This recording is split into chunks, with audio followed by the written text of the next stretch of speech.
I'm working on hooking up this homemade video card to this homemade computer. And in this video, I'm actually going to bring it all together and get it working so that we can actually write some software for this computer that will output some sort of image to a standard VGA monitor. And by the way, if you're interested in following along with this project, you can now get a kit with all the parts for the video card over at my website, eater.net/VGA. You can also get a kit for the 6502 based computer, EEPROM programmer, and anything else you'll need in order to recreate and experiment with this project yourself. There's also schematics and other things there. So check out eater.net/VGA for more. All right, so where we are is we've got this video card it's being driven by a 10 megahertz crystal oscillator that is driving these counters. And we've got a set of counters that are counting the horizontal position, and then those are rolling over to a set of counters that are counting the vertical position. And that's so that we're essentially scanning line by line here, each scan line, and going through every pixel on the screen all the way down to the bottom, and then those counters reset back to 0, 0 for the next frame. And previously, the way we had that hooked up is we had the horizontal counters and the vertical counters all fed into the address lines of a ROM chip. And that ROM chip was pre-programmed with the pixel data for a particular image. And then the output of that ROM chip, the data lines, were connected to this series of resistors that would break out different voltages for red, green, and blue to give us 64 colors to actually send that image data to the monitor. In the last video, we removed that ROM chip because we don't want to just have a single pre-programmed image. We want to be able to control what's displayed on the monitor through the computer. And so we removed this ROM chip and hooked those counter lines up to a couple buffer chips. And these buffer chips, in turn, are connecting it through to the address bus of the computer. Except that we've tied a couple address lines to fixed values. So address 15 is tied to ground, address 14 is tied to ground, address 13 is tied to 5 volts, and then addresses 12 all the way down through address 0 are connected to those counters. And so you can see that here. So address 13 is high, 14 and 15 are tied to ground. And what that does is that it ensures that those address lines, whenever the video card is putting an address onto the computer bus, it ensures that those first 3 bits are 001, which means that the resulting address, whatever the rest of these things are, is going to be somewhere in the range of 2000 through 3FFF. And that ensures that when the video card puts that address onto the computer's bus, it's addressing something in the computer's RAM. So that way it will actually read the pixel data from the computer's RAM, which means that the computer, of course, can write whatever it wants into that same RAM area to have something show up on the monitor. So when the video card puts one of these addresses on the bus and puts that on the RAM, then the RAM chip is going to, in turn, put whatever is in that RAM value onto the data bus. And that's coming back to the video card through these connections here and hooked to this buffer here. And so this is the data bus, and it's only 6 bits because the video card currently only supports 64 colors. So we only need 6 bits for that. But we've got 6 bits from the data bus connected through this series of buffers going to these resistors. And those resistors convert that 6-bit value into 3 different voltage levels for red, green, and blue to give a particular color. And actually, there's still a bunch of extra wires here from when we used to have these resistors connected to that ROM chip. So I'm going to go ahead and remove those right now, just to clean this up a bit. So there we go. You can see the output of the data bus is going through these buffers and just into those resistor dividers, which go out to the actual VGA monitor. And then the reason we have these buffer chips in here is it gives us the ability to enable and disable them so that we can either attach or isolate the VGA card from the system bus. Because if the VGA card were always putting an address out onto the address bus, then the CPU on the computer wouldn't be able to do anything with the address bus or data bus. And likewise, if we were always reading whatever was on the data bus and putting that out to the VGA monitor, then we'd be putting garbage out to the VGA monitor during the blanking intervals. Because remember, there's this display time, but then when you get to the end of a scan line, there's a blanking interval where the VGA monitor expects us to just be sending black to it. And then same thing at the bottom of the frame. So at the end of the frame here, it expects some period of time where we're just sending black. So we need to be able to not just send whatever happens to be on the computer's bus. So we have a buffer for that as well that we can disable. And this is also part of our strategy for actually making this all work in the first place. Because in order to share the bus, we need some period of time where the VGA card is able to access the bus and therefore memory, and that's this display time. And then we need some time for the computer or the CPU to be able to access the bus. And we're actually going to do that during this blanking time. This is not the most efficient use of time because this display time is something like 71% of the time. So 71% of the time, the CPU won't actually be able to do anything. But I think that's the simplest way to get this working. So that's what we need to do now is we need to build all the logic that flips all the right switches so that the VGA card has access to the bus during this display time and the CPU has access to the bus during the blanking time. And in particular, what that is we've got the enable pins here for these buffers. So whether these buffers are enabled. We also have the bus enable pin here on the CPU, which tells the CPU whether it's able to access the bus or if it's isolated from the bus. And then we have the ready pin, which will pause the CPU so that when the video card needs to access the bus, the CPU will be paused and not trying to access it at the same time. So how do we get all those control signals flipped at the right times? Well, here's the schematic for the video card. And we've got the horizontal circuitry here, the vertical circuitry here. And those are already generating these horizontal blanking signals and vertical blanking signals, which will tell us when we're in the horizontal blanking interval or the vertical blanking interval. And it's when we're in these intervals that we want to flip things around so that the CPU can operate. And these are both active low logic. That's what the bar over the top is. So when we're in the horizontal blanking period, this will go low. When we're in the vertical blanking period, this will go low. Or another way to think of it is when we're not in horizontal blanking, this will be high. When we're not in vertical blanking, this will be high. So if both of them are high, then that will mean that we're not in the horizontal or vertical blanking. And that, of course, means that we must be in this display time here. So just anding these two together will give us a signal that tells us whether we're in the display interval here where the VGA card should be active. And when the VGA card is active, that's when we want these address lines to flow through to the address bus. So these counters, we want those to go into the computer's address bus. And we want to be reading data from the data bus and using that to send the pixel data out to the VGA monitor. So we want to and these two together. But then what we want to do with that once we've anded them together is use them for this chip enable to enable these buffers. And this is an active low, this chip enable. That's what the little bubble here means. So actually we need to and them together and then invert them. And of course, easy way to do that is a NAND gate. If we add a NAND gate here and we connect the horizontal blanking, although we don't actually necessarily want to only activate this when we're outside of the vertical blanking interval. Because remember, the vertical blanking is just this blanking time at the bottom, but because we didn't have quite enough RAM in our computer, we dropped one of these address bits here. So we're not using one of the address bits. So our vertical counter is only able to count up to 64. So instead of having 100 pixel by 75 pixel resolution, we've got 100 pixel by 64 pixel resolution. So actually, we maybe want to hand control back over to the CPU once we get to row 64. And that'll actually give us a little bit of extra processing time here at the bottom of the screen. So rather than looking at that vertical blanking signal, what we could do is look at this high order bit. Because once this counts up to 64, these first 6 bits get to 64, it'll roll over and this bit will go high. And that bit will stay high, for those last 11 pixels of the screen, as well as during the entire blanking time until the entire counter resets back to 0. So we should actually look at this Q9 here instead of the vertical blanking signal that we already have, because that'll tell us, when we're in any of that interval. The only problem, of course, is we need to invert it. And actually, since we're already using NAND gates, rather than using an inverter, we can add a NAND gate here and just tie both of the inputs together. And that will act as an inverter because either both of them are high, in which case the output will be low, or both of them are low, in which case the output will be inverted and it'll be high. So this here will give us a signal that will go low anytime we're in that display interval. So when this goes low, we want to start putting the address data out on the bus. We want to start reading data in from the data bus from the computer. We want to start reading that data in and feeding that through this set of buffers. So we can hook this up to the chip enable pin coming out of here. So here's chip enable. And so we could hook this up over here like that. We could also hook it up to the chip enable here for putting the address out on the address bus. Though actually I don't want to hook it up directly there because this is a little bit more timing sensitive. And what I mean by timing sensitive is that we've got something a little bit tricky going on here, which is we have 2 different clocks. We have a 10 megahertz clock that's sort of running the video card. And then we have a 1 megahertz clock that's providing the CPU clock for the computer. And so in particular, the thing we need to worry about is that this 10 megahertz clock is just sort of running independently of what's going on with the computer.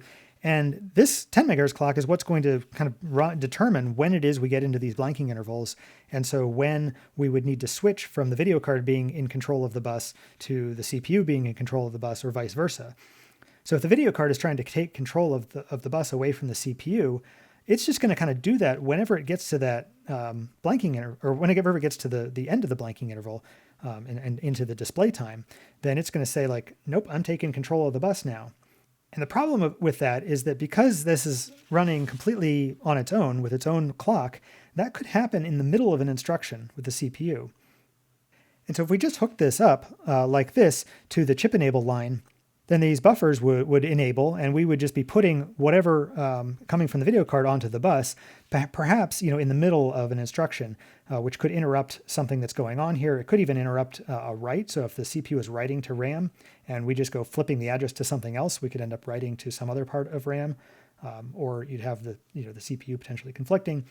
So we need to make sure that when we switch control of the bus from the video card to the CPU, or from the CPU to the video card, we need to make sure we do that at a fixed time during the clock cycle of the CPU, which means that somehow in this switching logic, we need to incorporate the CPU's clock. And the way to do that is to use a latch. So what we can do is we can take this and run it into basically a D latch, and then take the output of the D latch and run that into this chip enable like that. And then the latch will be controlled by the CPU clock. And this way, when that blanking signal changes, it just changes the input to this latch, and then the output of the latch doesn't then change until the next clock cycle from the CPU. That way, this output is changing only on the rising edge of that clock cycle. And so this sort of works to synchronize that flipping of who has control of the bus. It synchronizes that with the CPU clock. And here's basically a redrawn version of that that's a little bit easier to see. But we're taking this last bit from the vertical counter, inverting it through this NAND gate, and then NANDing it with the horizontal blanking interval. And then this output here will go low anytime we're in the display interval, so whenever the VGA card ought to be controlling the bus.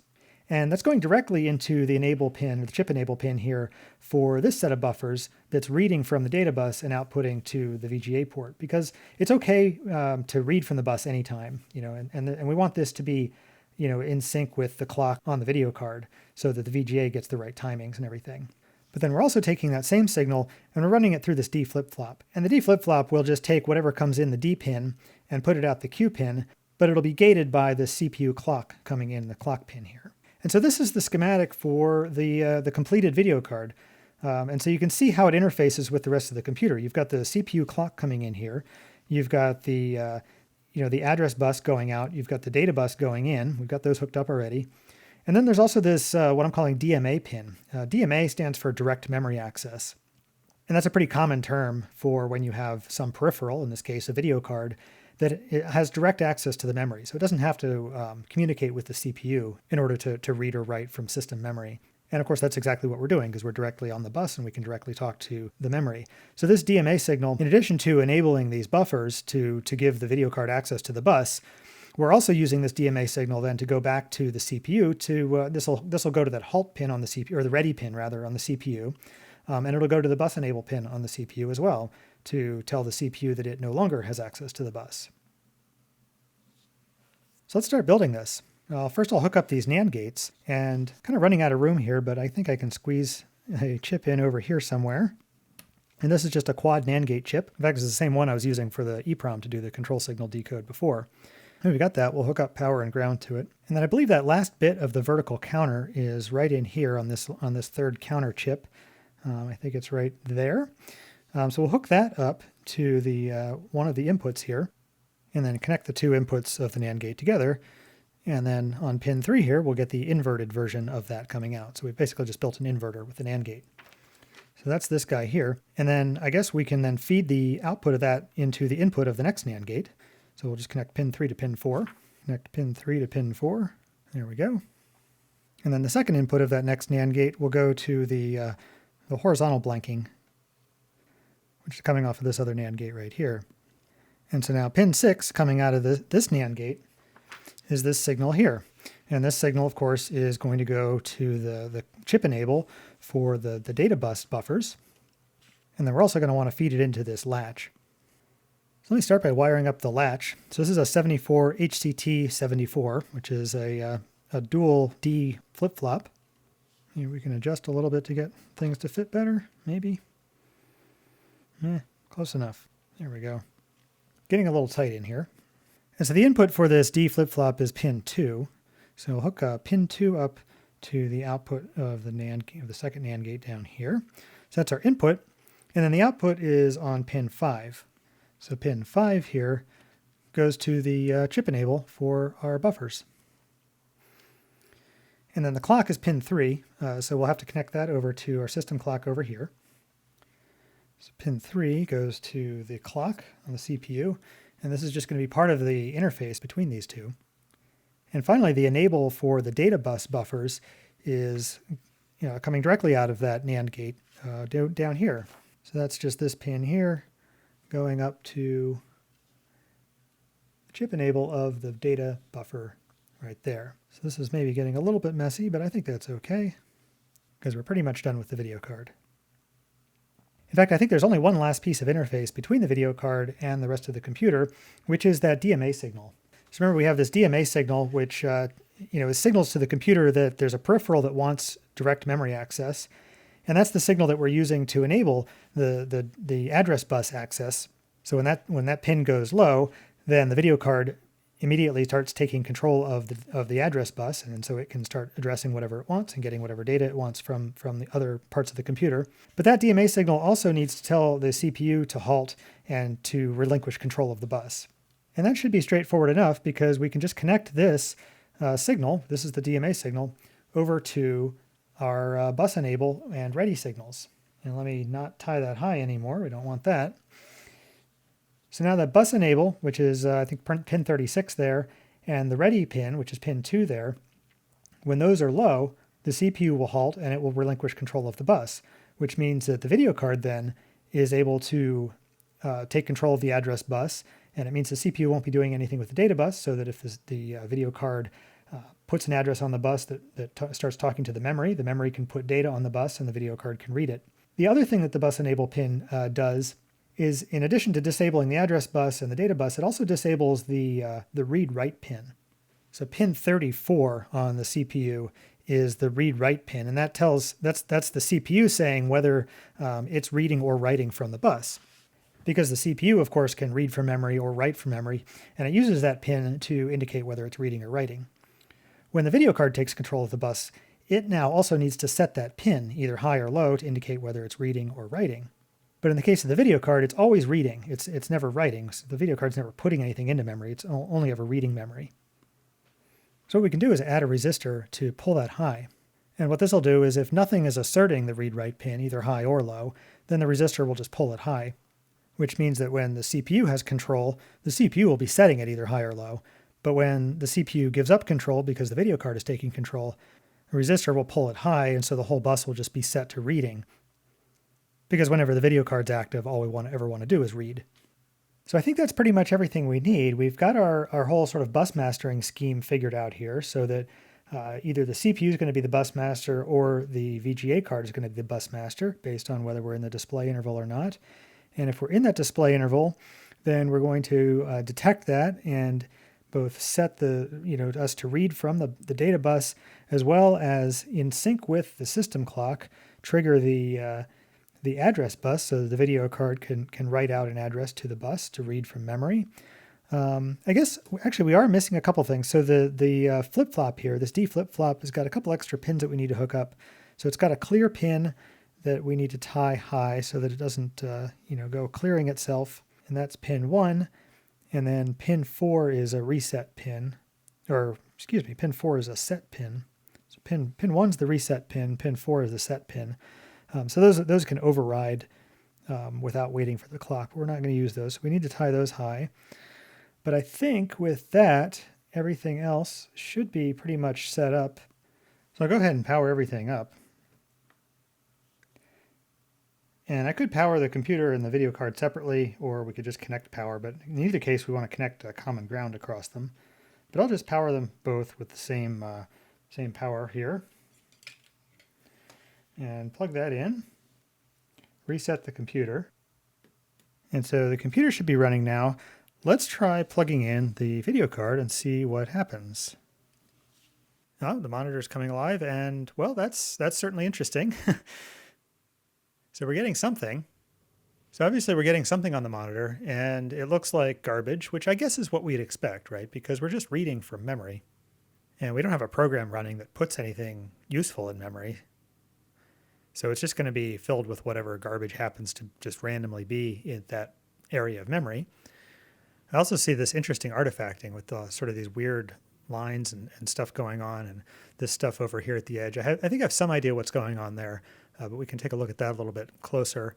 And then, of course, you see at the bottom, the last section of the screen is black, and that's because when we get to 64 pixels, we switch over and give control back to the CPU. So this is essentially that extra processing time that we got. So it looks like this is sort of working, but it is hard to tell because we're not really sure what we're supposed to see because we don't know what's in memory. So let's go ahead and write a quick program to just fill memory with something known so we have some idea of what we're looking at. Okay, so I'm going to write a program that's going to run from ROM. And our ROM starts at address 8000.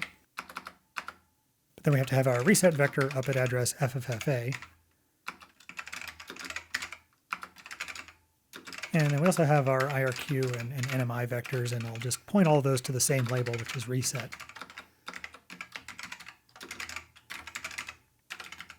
And then reset here will be where we start the program. So basically what I want to do is just have a loop that goes through and fills up video memory with something distinctive. And so what I'll do is I'll start with initializing this variable vidPage to the video memory, which starts at address 2000.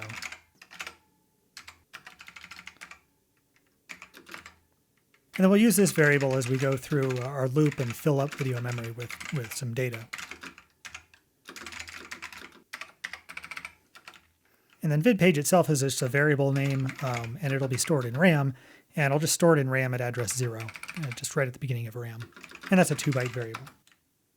Basically, the way I'm going to loop through video memory is with two counters. One is the X register, which will just count down from hex 20 all the way down to 0, and that'll sort of count which page we're in video memory because we start at sort of address 2000 and go through 3 FFF. So there are 20 hex pages of 256 bytes each, and so X will just count down from 20 all the way down to 0, and then Y we'll use to count up as we fill each page with some data. And then the A register will just keep track of what color the pixel is that we're putting into memory, and we'll increment that or do something with that as we go. And if we do this store A video page comma Y, this will store to the address of the video page, which starts out at 2000 plus whatever value is in Y. So if we increment Y, we can go through the page, and then when we get to the next page, we'll increment the actual base address that's in the vidPage variable. So after we write each pixel, we'll increment the A register so that the next pixel is a different color. Then we'll increment the Y register, so we're pointing to the next value in memory. And as long as the Y register didn't roll over, so we'll just loop back up to this page label, and we'll just keep writing, incrementing the color and incrementing the address each time. When we do get to the end of the page, we're going to fall through this branch if not equal. So in that case, we'll increment the video page. And actually, we're incrementing the second byte of the video page. So video page started out as 2000 in that variable. And this will increment it, so now it'll be 2100, 2200, and so on. And then each time we do that, we'll decrement X. And remember, X started at 20, so as long as that hasn't gotten to 0, then we haven't gotten all the way through video memory yet. So then we can just loop back up to this page and continue writing to memory. So now we've basically got two loops. We've got one loop with the Y register that's going through each address, and then one loop with the video page where we're decrementing the X register that's going through all of the pages. And then once we're done with that, we can just jump back up to the top and go through this whole loop again. So we'll just jump right back up here. And this will just continually fill video memory with some data should look like something. So let's save this, and then I'll go ahead and assemble it. And then we'll program the EEPROM. So we have a 28C256 type EEPROM. We're going to write the output of that to that EEPROM. And there we go. I'll put the EEPROM back in our computer here. And power up. Let's see what we got. Reset. And okay, so we're getting these colored bars, which is kind of what I'd expect.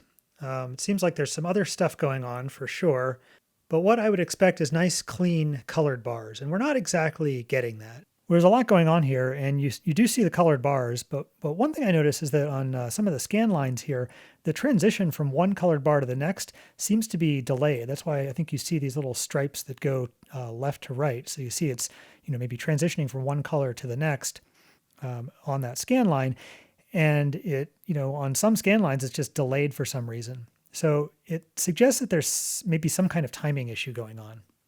So what could be causing something like that? We've spent a lot of time looking at the control logic and hooking all that up. Did we miss anything?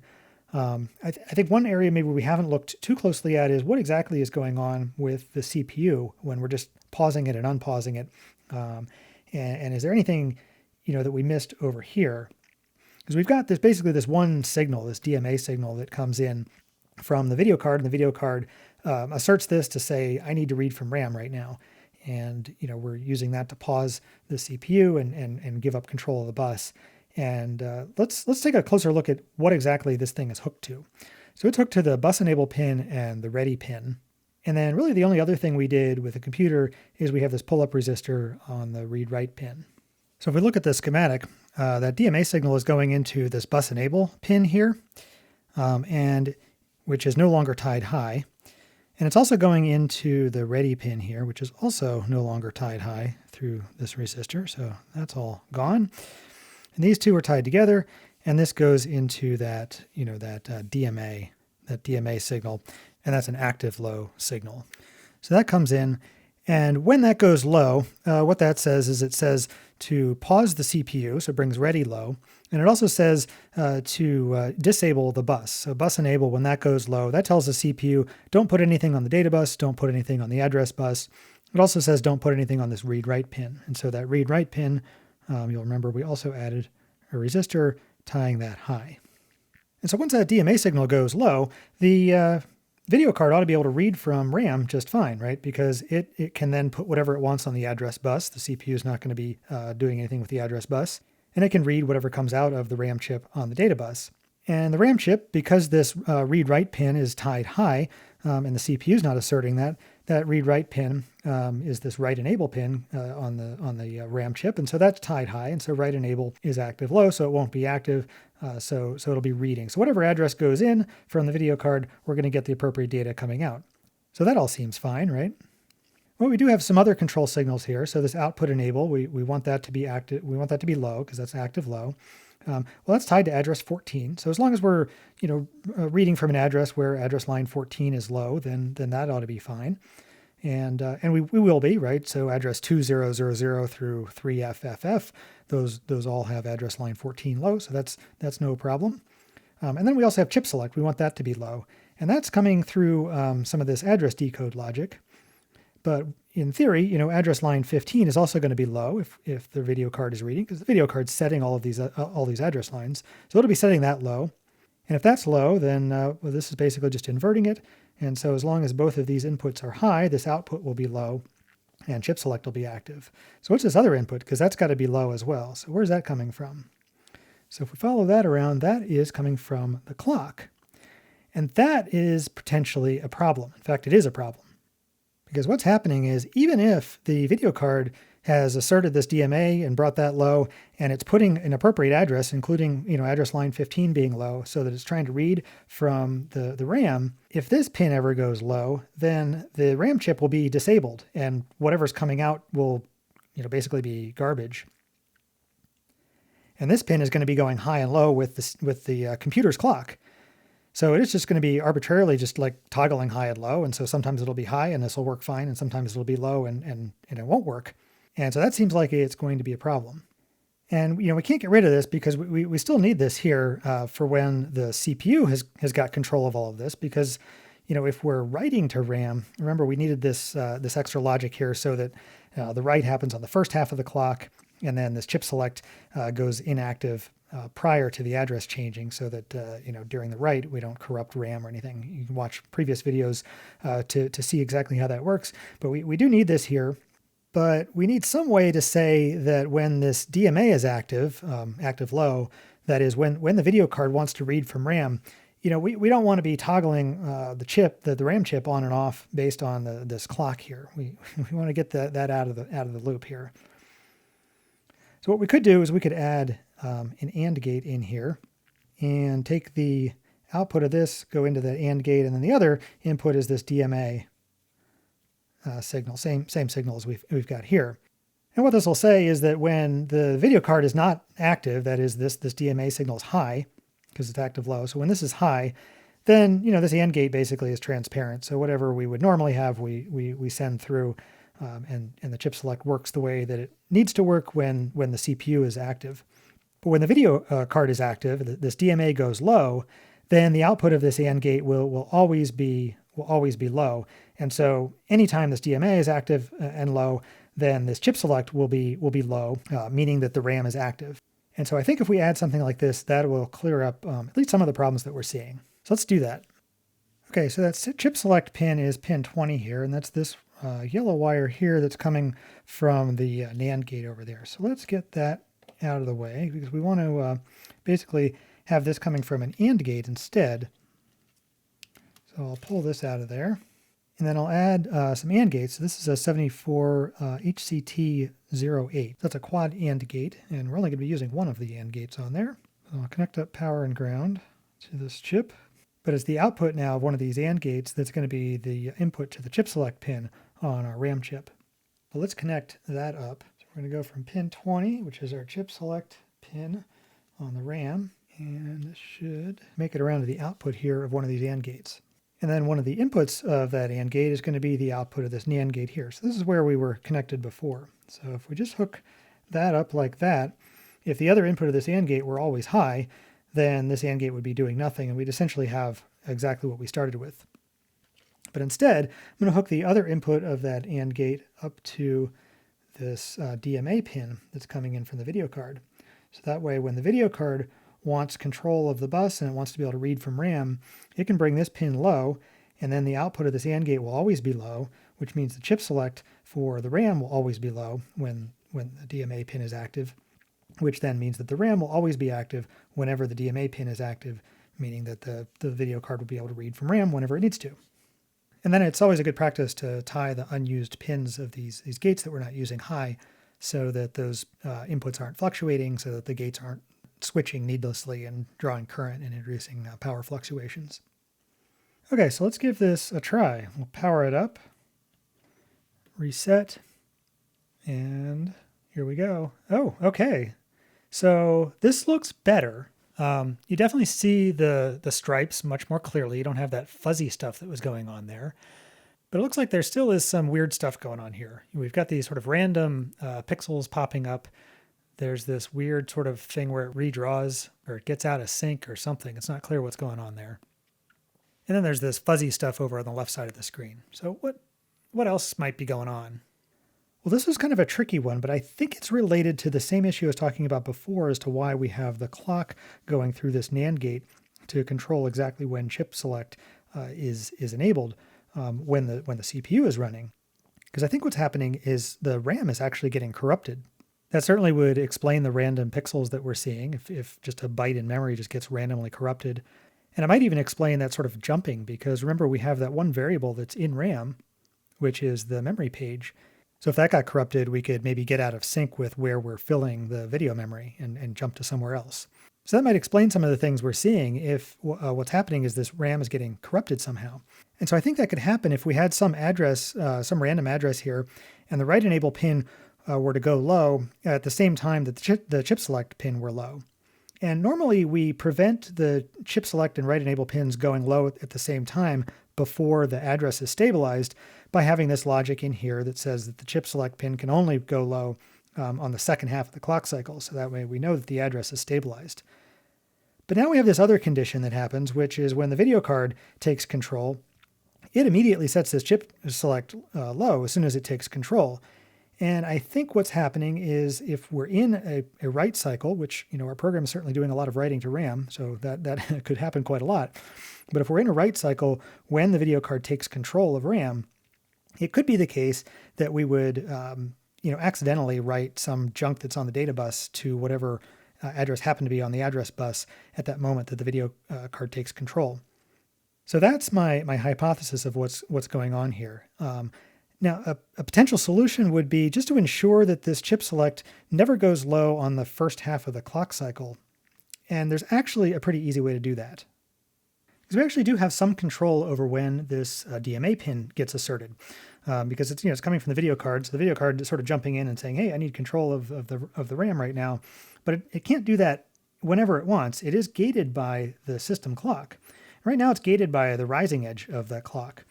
But I think what we could do is if we gated it on the falling edge of the clock, then when it takes control of RAM, it would take control in the middle of the clock cycle. And I think that might tend to avoid that situation where write enable and chip select are both active at the same time when we don't want them to be. So I guess in order to switch this over so that instead of being gated by the rising edge of the system clock, the video card is gated by the falling edge of the system clock, really we just need to invert the system clock. We just need to invert this signal. And conveniently, we have an extra NAND gate here, and we can always easily configure a NAND gate to be an inverter. So let's do that. So I'll disconnect these two inputs that we're just tying high, and then we'll just run the clock into one of the inputs of the NAND gate, and then connect the two inputs together. And that way, if both of those inputs are high, then the output will be low. If both of the inputs are low, the output will be high. And so now we've inverted our clock. So now we have an inverted copy of the clock here. And so now this DMA pin, instead of activating on the rising edge of the clock, it'll be active, it'll transition, I guess, on the falling edge of the clock. So it'll transition in the middle of the clock cycle instead of the beginning of the clock cycle. And hopefully that'll ensure that we don't ever get into that little race condition where the RAM might accidentally get corrupted. So let's give this a try. We'll power it up, reset, and wow, that looks a lot better. We don't have any of those random pixels showing up, and it's nice and stable. The only weird thing we've got now is just this fuzzy stuff along the left edge here. And that actually makes a lot of sense because the video card is grabbing and then relinquishing control only during this display time. And so when it gets to the end of a scan line, it then releases control back to the CPU, and the CPU is able to do some processing. But then when it gets to the end of this blanking time, that's when the video card then says, hey, I need control of the bus and everything. But that, of course, is gated still on the CPU's clock. That's what we were just hooking up there. And so what happens is the video card wants control of the bus, but the CPU has to finish its current clock cycle before it actually gets it. But the video card is going to just keep on going and grab whatever happens to be on the bus and put that on the screen. And so the first part of each scan line is really just this last bit of sort of processing, if you want to think of it that way, that the CPU is doing. And so that's just kind of a little bit of an artifact of the way that we've designed this is that there's a little bit of a delay built in when we start each scan line. And so each scan line is not exactly starting on time. And you can actually visibly see that. Now we could work around that by changing the timing for the horizontal blanking, right? Because this horizontal blank signal that we've got that we're using is just coming off these counters that we've got, and the counters are just counting the horizontal position. So we've got 100 pixels across, and and I think it's 64 pixels then of blanking interval. So we've got these counters, and we get to 100, then we are in the horizontal blank, and we flip this flip-flop, and we get to 164, then we flip it the other way around. Well, if we look at the screen, it looks like this margin that we're working with here is maybe 5 pixels, something like that. So you can maybe try adjusting where that horizontal blank interval ends by 5 pixels and maybe get rid of that, end it a little bit early to give us some time to wait for that clock cycle. So that's maybe something you could try. I'm not going to do that in this video. The other thing we could do is we could actually just change it so that instead of allowing the CPU to work at all during the horizontal blanking, we only let it work in the vertical blanking. That's actually much easier to change to make because we can just not and in that extra blanking interval. And so now we're not doing any processing in the horizontal blanking interval. We're only doing it in the vertical blanking interval. And actually, if you look closely, you can see we still have that problem at the end of the vertical blanking interval. So the very first scan line, you can see the same issue, but overall, everything looks a lot cleaner. So this might be an easier solution. But of course, it does come with a processing cost because we're no longer letting the CPU run at the end of every scan line. We're only letting it run at the end of every frame. So that's a trade-off. So I'll put that back like that for now.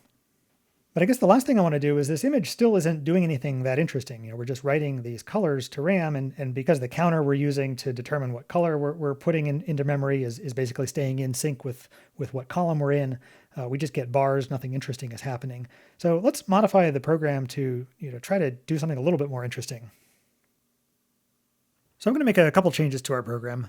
One is that right now we increment the A register and we also increment the Y register at the same time. And the A register is the color and the Y register is the index into memory. And because we're always incrementing the color and the index at the same time, they stay in sync. And so we just end up with those color bars that don't seem to do anything interesting. So right after we store the A register to memory, we've got the color in the A register. I'm going to AND it with 7F. So basically once we get to 127 colors, which the video card only has 64 colors, so basically once we cycle through the colors twice, then I want to sort of do something a little bit different to get things out of sync. Otherwise I'm just going to branch down here to where we increment the color. But if we have gotten through that cycle, then what I'll do is increment the color, which because I'm incrementing it again, means we're going to increment it twice. And so by incrementing the color twice, once through that cycle, that'll kind of get the color counter a little bit out of sync with the memory counter. And so we should see a little bit more of an interesting pattern than just bars. And then the other change I'll make is that instead of always starting with color 0 at the beginning of each frame, I'll start with a different color each time. So that'll be this variable start color. And that'll just be a 1-byte variable that's in memory, and I'll put it in memory location address 2, right after vid page, which is 2 bytes. And that'll be a 1-byte variable. And we'll initialize it to 0. But then each time through our loop, I'll increment it so that each frame starts with a slightly different color than the last frame. And so this should cause some sort of activity on the screen with each frame. So that should give us something a little bit more interesting to look at. So go ahead and save this, assemble it, and program it onto the EEPROM. Then I'll put the EEPROM back in. And let's power it up and see what happens. Reset. And there we go. Look at that. So we don't have the columns anymore because we have a little bit of an offset. And so that sort of creates this more of a diagonal sort of thing, which gives us something a little more interesting to look at. And because each time we refill memory with this image, we offset everything. And so that's why you see it sort of shifting. And then the actual, you can see it painting. And that's not the monitor painting. That's actually the time it takes for the processor to run our program and fill memory. So you're actually, seeing how slow the computer is, I guess, which I think, gives you some serious respect for people who wrote high-performance graphics back in the day with these 1 megahertz processors. Of course, we are only getting about 70% of the efficiency because the processor halted for 70% of the time. But still, it's not a complicated program, as you know. We're literally just going through a couple loops, incrementing some counters, and filling memory. The other neat thing about this is because now we have a little bit of an animation that shows us how fast our processor is running. If we make that adjustment to no longer use the horizontal blanking interval and only use the vertical blanking interval, you can see it slows down quite a bit. That gives you a very visual indication of what we get out of using the very end of each individual scan line for processing. So I'm going to leave this here for now, and hopefully this gives you a good sense of how a simple video card like this might work. And of course, there are a ton of different approaches to something like this that I could have taken, and of course, many ways of improving on this, not to mention, all the sorts of things you could do with software and to make it do something a bit more interesting. So I would definitely encourage you to see this as more of a starting point for exploring. And of course, to help you with that, go check out eater.net/VGA, where I'll post all the schematics for this, and where you can find parts lists or kits and other useful links and things like that.